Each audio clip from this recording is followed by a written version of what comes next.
Slovakia में नित्रा international airport से उड़ान भरने निकली एयर कार प्रोटोटाइप 1। उड़ने वाली इस कार को बनाने वाले इसे मुस्तकबिल की सवारी करार दे रहे हैं, लेकिन फिलहाल इसने पहली बार नित्रा से ब्रातिस्लावा हवाई अड्डे तक प्रवास की। ये इस एयर कार की अब तक की सबसे तवील उड़ान है। 85 किलोमीटर की दूरी तय करने में इसे 35 मिनट लगे। कार को उड़ा रहे थे स्टीफान क्लाइन, जिन्होंने इसे बनाया भी है। वो नज़ारा बहुत दिलचस्प था। हम अंधेरे में ही एयरपोर्ट पर पहुंचे और उसके बाद मशीन को रनवे पर लेकर आए। वैसे तो मैंने इसे कई घंटों तक उड़ाया है, लेकिन जब आप तवील सफर पर जाते हैं तो एहसास अलग होता है। कार में 160 हॉर्स पावर का इंजन है, जिसे BMW ने बनाया है। इसके साथ फिक्स प्रोपेलर और बैलिस्टिक पैराशूट भी है।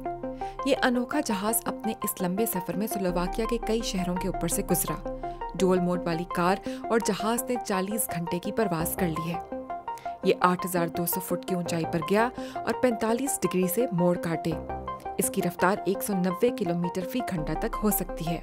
स्टीफान के लिए ये किसी ख्वाब के सच होने जैसा है।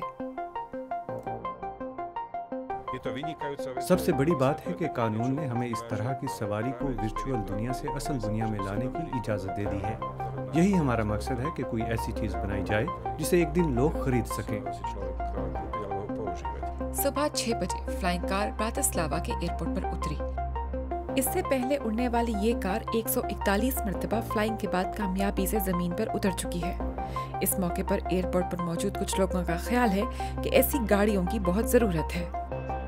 हादसात या सड़कों की मरम्मत की वजह से ट्रैफिक अक्सर जाम हो जाती है।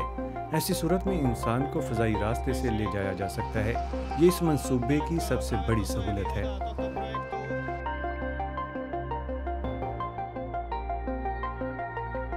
बस एक बटन दबाने से इसके विंग्स और बाकी हिस्से बंद हो जाते हैं और 3 मिनट के अंदर अंदर ये जहाज से कार में तब्दील हो जाता है। एयरपोर्ट से ब्रातिस्लावा शहर तक के सफर में ये सड़क पर चलने वाली एक गाड़ी थी।